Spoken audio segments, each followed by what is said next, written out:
আপনারা শুনছেন secret diaries, যেখানে প্রতিটি গল্প একটা নতুন কাহিনী বলে। প্রতিটি শব্দে আছে আতঙ্ক, আর প্রতিটি গল্পে আছে আপনার রাতের ঘুম কেড়ে নেওয়ার ক্ষমতা। সাহস করে শুনতে পারবেন তো? তাহলে চলুন শুরু করা যাক আজকের নতুন এপিসোড। কলকাতার অন্যতম ঐতিহাসিক স্থাপনা রাইটার্স বিল্ডিং।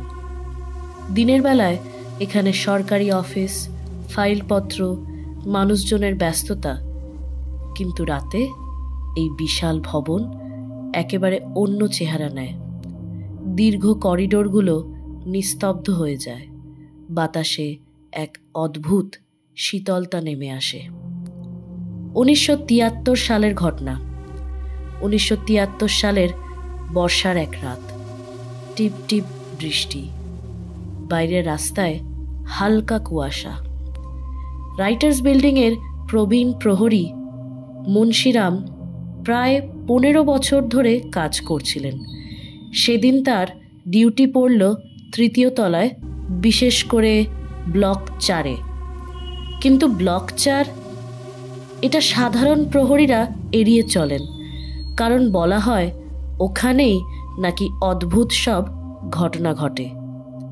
মুন্সিরাম সিঁড়ি ভেঙে ওপরে উঠলেন। চারপাশ অন্ধকার, শুধু টর্চ লাইটের ঝলক। হঠাৎই তিনি শুনলেন ক্লিক ক্লিক ডিং, টাইপরাইটারের শব্দ। কিন্তু আশ্চর্যের ব্যাপার হলো ওই ঘরে কোনো টাইপরাইটারই ছিল না। ভয়ে বুক ধড়ফড় করতে লাগলো। তিনি করিডোরে ফিরে এলেন। তখনই শুনতে পেলেন ভারী বুটের শব্দ, টক টক টক, যেন কোনো ব্রিটিশ সৈন্য হাঁটছে। মুন্সিরাম টর্চ নিয়ে এগোলেন। করিডোরের শেষ প্রান্ত থেকে বেরিয়ে এলো এক অবয়ব। মাথা নিচু, সাদা জামা রক্তে ভিজে গেছে, কালো কোট পরে আছে। কিন্তু কাছে আসতেই মুন্সিরাম জমে গেলেন। ওর মুখটাই নেই, চোখ, নাক, ঠোঁট কিচ্ছু নেই, শুধু কালো ছায়ার মতো ফাঁকা। টর্চ হাত থেকে পড়ে গেল। মাটিতে গড়িয়ে গিয়ে আলো পড়ল সেই অবয়বের পায়ের কাছে। তখনই ফিস ফিস করে শোনা গেল, ন্যায় অসম্পূর্ণ। মুন্সিরাম চিৎকার করে অজ্ঞান হয়ে পড়লেন।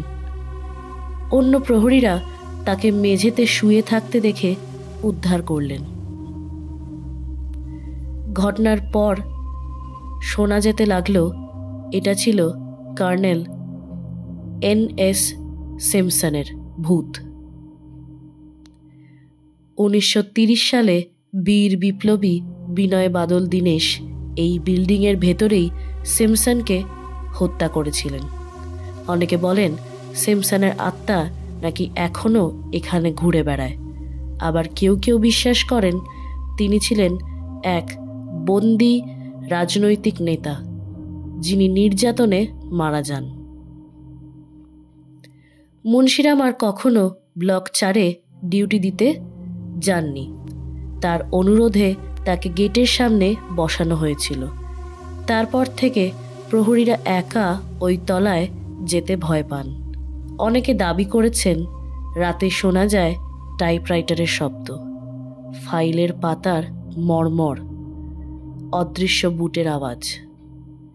কখনো আবার দেখা যায় ইউরোপীয় পোশাক পরা এক ছায়ামূর্তি করিডোরে দাঁড়িয়ে আছে। আজও রাইটার্স বিল্ডিংয়ের তৃতীয় তলা অনেকটা বন্ধই থাকে।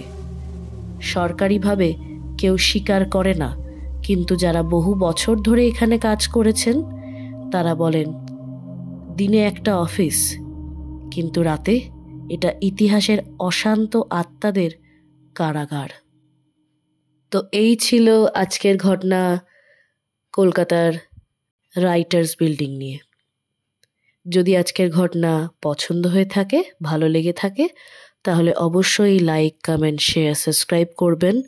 বেল আইকনে কিন্তু ক্লিক করতে ভুলবেন না এরকম আরও ঘটনা শোনার জন্য। তো দেখা হচ্ছে আপনাদের সাথে আবার পরবর্তী এপিসোডে। ততক্ষণ শুনতে থাকুন, দেখতে থাকুন। শুভরাত্রি।